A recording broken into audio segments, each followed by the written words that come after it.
Hello, everyone. The clip you're about to hear is from one of our exclusive Patreon episodes on a recent horror release, and just like all of our other episodes, it might include major spoilers for said horror release, so don't listen to it if you haven't already seen it. You've officially been warned.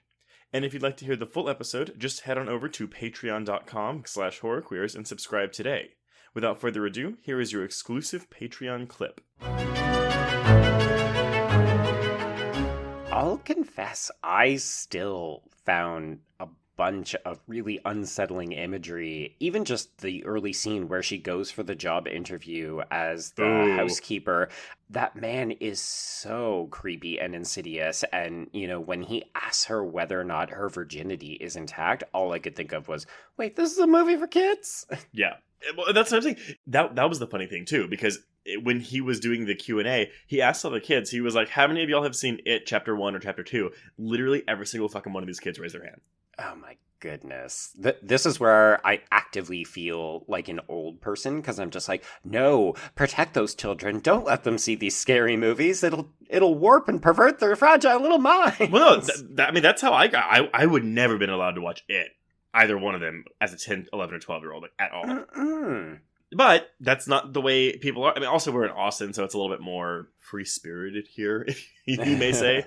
But still, I was like, okay, so I mean, these kids are used to that. But again, that's also a movie that's heavy on jump scares and booze, and this is just not it. Yeah, but I'm still thinking of, like, Gremlins and Poltergeist from the 80s, right? Yes. That's what he said. He's like, where is the Gremlins today? We used to make movies that were for kids that were more intense, and we stopped doing that. So I was like, well, where is that? I'm going to make it. And that's what he did here. Yeah. That almost puts me at ease because it does acknowledge the fact that this movie is a bit more biting than I would have expected considering it's for kids. But then when you think of those films that he's referencing, those are also films that have a lot more bite than what you would expect for movies for kids. I mean, no, Gremlins used to scare the crap out of me. Poltergeist not as much because I saw it later in life, but The face peel still got me. Oh, yeah. I mean, I know people who are haunted by the image of corpses coming out of the pool, of that fucking clown. Yeah. So this is nightmare fuel, and that's good for kids, right? Yeah, I think so as well. My biggest concern was, again, that they would just be bored. And, I mean, I'm sure some of them are, and some adults were bored with it. But I don't know. Do we want to maybe discuss for a little bit the switching of the title? Yeah, absolutely. So obviously this is a film that has changed its title from Hansel and Gretel to Gretel and Hansel.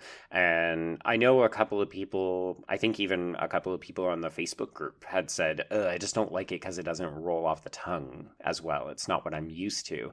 But when you think about what is happening in this film where Gretel has assumed not just the older role, but also really the dominant protagonist role, and the film is all about her as a girl, I think the title makes a lot more sense. Well, yes. I mean, she is the protagonist. The whole movie is from her point of view. Hansel is a side character in this movie, and I will confess... Oh my god, this child actor is terrible! Yeah, man. Like, he could not handle this dialogue very well. Mm-mm. And I skirted around it in my review. I was basically like a one-line thing where it's like, he has trouble in the beginning handling the dialogue, but gets better as it goes on. But I never said, like, he's good. No, and I saw a couple of other reviews that said he's kind of the weakest link. And yeah, it's his feature debut. Mm-hmm. Everybody's being asked to speak old-timey English kind of dialogue. Well, I think he is British, though. Maybe. I don't know. Because Gretel doesn't really have an accent. That's just Sophia Lillis doesn't have an accent in this movie. Yeah, I saw a couple of people complaining that the accents are not just wonky, but also that they're inconsistent because some characters have them and some don't. But I felt like that also contributes to the weird where are we, when are we feeling. Well, and yeah, that's why it didn't bother me. Because do we actually know where we are at all in this story? I don't think they tell you. No, I mean, the film was technically shot in Ireland with reshoots in British Columbia, but I don't think they ever explicitly say. I wouldn't know shit about this, but this is what I was told. Even with the architecture, they used more modern designs that you would see more often in the 20th century than you would in, like, the 1400s. Like all the angles, the chevrons, the triangles, things like that. Mm-hmm. It's just not something you would normally see back then. So it was just to kind of, again, add to this dreamlike quality of, like, where are we? When are we? It kind of reminded me of It Follows in a bit. Yeah.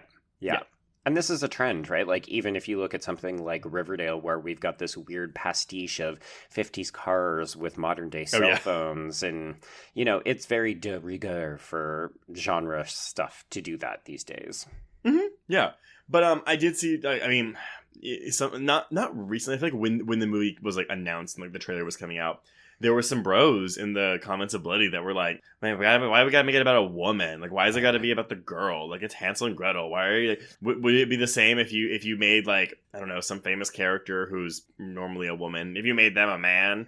Mm-hmm. Why can't we get a male Wonder Woman? Right? Why do we keep having to have black Disney princesses? Like, hey, guys, go fuck yourselves. Yeah. You have had this forever. No, it's like when because they cast Ariel in the new like live action Little Mermaid, and it's a black actress, and they're like, Ariel has red hair. Like, what are you doing? You're changing like our childhoods, and it's like, Ariel's a cartoon. Yeah, it's a fucking mermaid. She does not have to have red hair, and she ain't got to be white.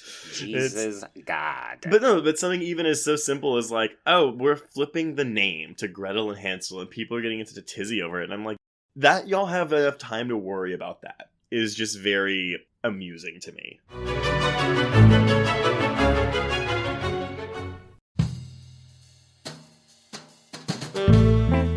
Get in, losers. This is the Lady Killers, a Feminine Rage podcast. I'm Jen. I'm Sammy. I'm Rocco. And I'm May. Our podcast is a tribute to the female-identifying killers in horror and more.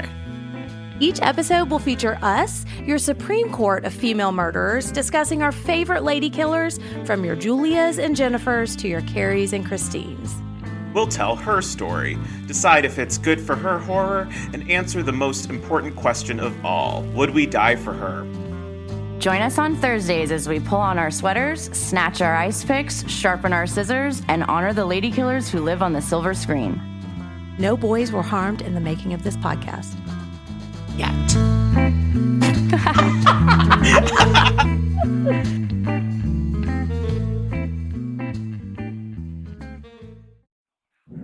Hello, I'm Shelby Scott, the host of Scare You to Sleep, a podcast where I tell you spooky bedtime stories full of creepy sound effects and music that is soothing yet unsettling to help immerse you into a world of horror. This is a show for those of us who have realized horror can be a strange but relaxing escape from reality.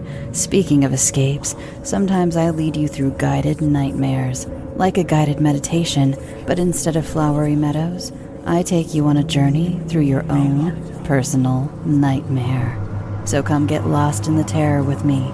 Listen to Scare You to Sleep wherever you listen to podcasts, or find us online at bloody.fm.